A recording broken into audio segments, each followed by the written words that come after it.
Ready start. अमेरिकी राष्ट्रपति Donald Trump का अराजक व्यवहार अपनी हदें पार करता जा रहा है। अपनी बचकानी हरकतों के साथ वे ऐसी टिप्पणियां भी कर रहे हैं जो उनके साथ साथ अमेरिका के भी फजीहत का कारण बन रही हैं। वे पूरी दुनिया और यहाँ तक कि अपने मित्र राष्ट्रों के बीच भी आलोचना, निंदा और उपहास का पात्र बन गए हैं। इसके बावजूद उनके विचित्र व्यवहार पर कोई लगाम लगती नहीं दिख रही है। पिछले दिनों उन्होंने नॉर्वे के प्रधानमंत्री को पत्र लिखकर कहा कि 8 से अधिक युद्ध रोकने पर भी उन्हें नोबेल पुरस्कार नहीं दिया गया, इसलिए अब शांति उनकी जिम्मेदारी नहीं। नोबेल शांति पुरस्कार नॉर्वे की संसद की ओर से नियुक्त समिति की ओर से दिया जाता है।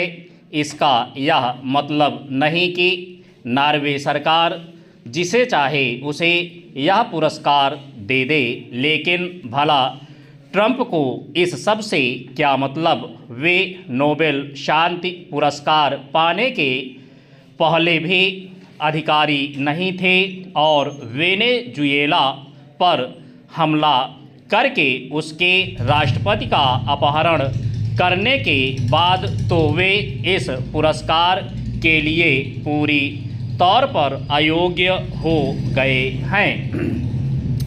उन्हें केवल वेनेजुएला पर हमला करने से ही चैन नहीं मिला, सैन्य दृष्टि से इस कमज़ोर देश पर हमला कर वहां कठपुतली सरकार कायम करने के बाद वे शर्म, संकोच और अंतर्राष्ट्रीय नियम कानूनों को धता बताकर डेनमार्क के स्वायत्तशासी क्षेत्र ग्रीनलैंड पर कब्जा करने के लिए उतावले हो उठे हैं। इसके लिए वे यूरोपीय देशों को धमकाने से भी बाज नहीं आ रहे हैं। वे उन पर टैरिफ लगाने और ग्रीनलैंड को हासिल न करने तक उसे बढ़ाते जाने की धमकी दे रहे हैं। एक समय अमेरिकी राष्ट्रपति दुनिया के दारोगा की तरह व्यवहार किया करते थे। ट्रंप उनसे आगे निकलकर बिगड़ैल और अहंकारी दारोगा की तरह व्यवहार कर रहे हैं।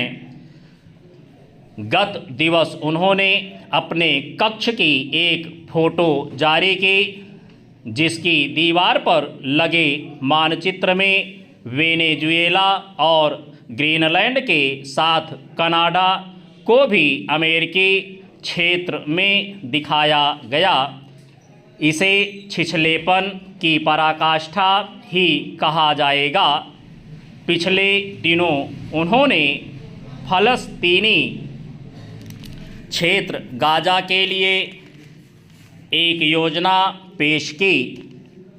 इसके लिए उन्होंने जिस शांति निकाय को गठित किया, उसमें भारत समेत कई देशों को शामिल होने का निमंत्रण दिया।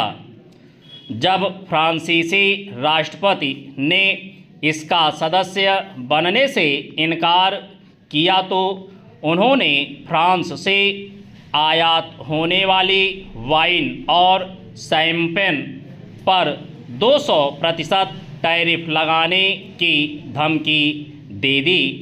उनकी टैरिफ नीति से भारत समेत दुनिया के अधिकांश देश पीड़ित हैं।